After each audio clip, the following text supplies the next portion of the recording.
Viewers, আমার এই ভিডিওতে আপনাদের দেখানোর চেষ্টা করব সয়েল টেস্ট কি, সয়েল টেস্ট কেন করা হয়, সয়েল টেস্ট কিভাবে করা হয় এবং সয়েল টেস্ট করার সময় সতর্কতাসমূহ কি কি। তাছাড়াও আমার পরবর্তী ভিডিওতে দেখবেন খুবই সহজে সয়েল টেস্টের এন ভ্যালু দেখিয়ে জেনে নিতে পারবেন মাটির অবস্থা ও আপনার জমিতে কতটি বোরহোল প্রয়োজন বিস্তারিত। চলুন তাহলে ভিডিওটি শুরু করা যাক। ভিউয়ার্স, আপনারা লক্ষ্য করুন, ইহা হলো আমার জমিটি, যার উপর আমার বিল্ডিং নির্মাণ করা হবে। আমার জমিটির একদিকে 66 ফিট এবং অন্যদিকে 38 ফিট। এই জমির উপরে প্রথমে একজন আর্কিটেকচারাল ইঞ্জিনিয়ার দ্বারা একটি প্ল্যান করা হয়েছে, যে প্ল্যানটির মধ্যে ইঞ্জিনিয়ার সাহেব কলামের অবস্থান চিহ্নিত করে দেখিয়েছেন। এখন আমরা জমির পরিমাপ ও কলামের অবস্থান বিবেচনা করে এখানে বোরহোল প্লের সংখ্যা ও অবস্থান দেখিয়েছি। চলুন আমরা জেনে নেই সয়েল টেস্ট মূলত কি। সয়েল টেস্টের বাংলা অর্থ হল মাটি পরীক্ষা, তবে ইঞ্জিনিয়ারিং ভাষায় স্থাপনা বা বিল্ডিং এর বন্যমস্ত মাটির পরীক্ষা করাকে সয়েল টেস্ট বা সাবসয়েল ইনভেস্টিগেশন বলে। সয়েল টেস্ট কেন করা হয়?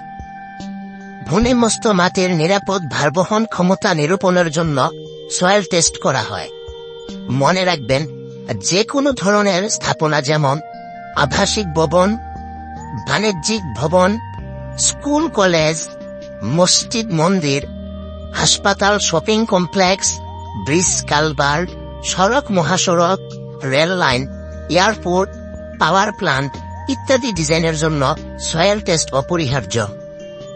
তবে আমাদের দেশের মাটির নিরাপদ ভারবহন ক্ষমতা বর্গমিটারে 9 থেকে 10 টন থাকে বলে প্রকৌশলীগণ সাধারণত লাইট স্ট্রাকচার হল 1-2 তলা ভবন, এর জন্য সয়েল টেস্ট রেফার করেন না।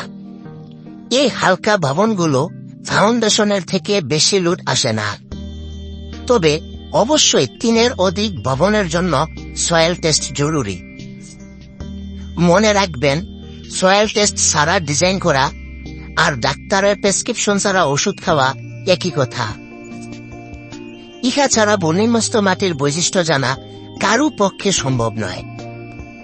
একমাত্র সয়েল টেস্ট রিপোর্ট দেখেই একজন প্রকৌশলীর পক্ষে বলা সম্ভব স্থাপনা সুরক্ষার কথা। ইহা ছাড়া বন্যমস্ত মাটির বৈশিষ্ট্য জানা কারো পক্ষে সম্ভব নয়। একমাত্র সয়েল টেস্ট রিপোর্ট দেখে একজন প্রকৌশলীর পক্ষে বলা সম্ভব স্থাপনা সুরক্ষার জন্য কি ধরনের ফাউন্ডেশন প্রয়োজন। সয়েল টেস্ট কিভাবে করা হয়? আমাদের দেশে সাধারণত ওয়াশ বোরিং পদ্ধতিতে সয়েল ইনভেস্টিগেশনের কাজ করা হয়। এই পদ্ধতিতে পানের সাহায্যে 2 ইঞ্চ ব্যাসের পাইপকে হ্যামারিং করে মাটির অভ্যন্তরে প্রবেশ করানো হয়। প্রতি 5 ফুট বা 1.5 মিটার পর পর মাটির নমুনা এবং ঘাতের সংখ্যা কাউন্ট করা হয়। প্রতি 5 ফুট পর পর পরবর্তী 1.5 ফুট বা 18 ইঞ্চ পাইপ মাটির অভ্যন্তরে প্রবেশ করানোর সময় এর মান লিপিবদ্ধ করতে হয়। তবে এই 18 ইঞ্চের মধ্যে প্রথম 6 ইঞ্চের জন্য ঘাত সংখ্যা বিবেচনা নেওয়া হয় না, অর্থাৎ পরবর্তী 12 ইঞ্চ প্রবেশের জন্য যতগুলো আঘাতের প্রয়োজন হয় সেই সংখ্যাই হল 10 মান।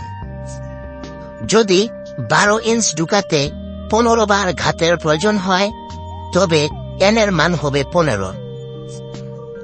এই এর মান মাটির লেয়ার ভেদে ভিন্ন ভিন্ন হয়। যেমন প্রথমে 10 থেকে 15 ফুটের মধ্যে এর মান থাকে খুবই কম। এর মান 15-এর উপরে পেলে বসতে হবে শক্ত মাটি লেয়ার। সয়েল টেস্ট করার সময় সতর্কতা সমূহ কি কি? হ্যামারের ওজন 63.5 কেজি কিনা নিশ্চিত করতে হবে। এবং ইহা 30 ইঞ্চ উচ্চতা থেকে ড্রপিং হচ্ছে কিনা তাও লক্ষ্য করতে হবে। প্রতি 5 ফুট পর পর আলাদা আলাদা প্যাকেটে নমুনা মাটি সংরক্ষণ করছে কিনা তা লক্ষ্য করতে হবে। এন ভ্যালু সঠিকভাবে কাউন্ট এবং লিপিবদ্ধ করা হচ্ছে কিনা তা দেখতে হবে। মাটি ভালো থাকলেও কমপক্ষে 60 ফুট পর্যন্ত স্যাম্পল কালেকশন করা উত্তম। ভিউয়ার্স, সয়েল টেস্ট কাদের দিয়ে করাবেন? যাদের নিজস্ব ল্যাব রয়েছে এবং অভিজ্ঞতা সম্পন্ন সয়েল প্রকৌশলী রয়েছে। কোম্পানি ভেদে প্রতিটি বোরহোলের জন্য 6 থেকে 20,000 পর্যন্ত নেওয়া হয়। তবে কেহ যদি মাত্র 6,000 টাকায় করে দেওয়ার প্রস্তাব দেয়, তবে বুঝতে হবে আপনি তার কাছ থেকে কখনো প্রকৃত রিপোর্ট পাবেন না।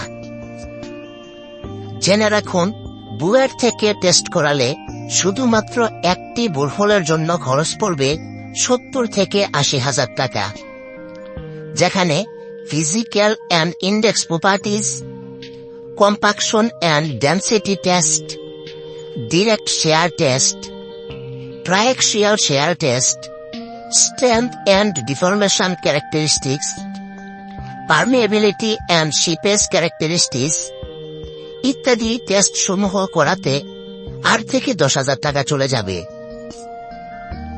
ভিউয়ার্স, এন ভ্যালু দেখে মাটির অবস্থান জানতে আমার পরবর্তী ভিডিওতে চোখ রাখুন এবং চ্যানেলটি সাবস্ক্রাইব করলে সবার আগে পেয়ে যাবেন আমার পরবর্তী ভিডিওগুলো। ভিডিওটিতে একটি লাইক দিন। সবাই ভালো থাকুন, সুস্থ থাকুন। আল্লাহ হাফেজ।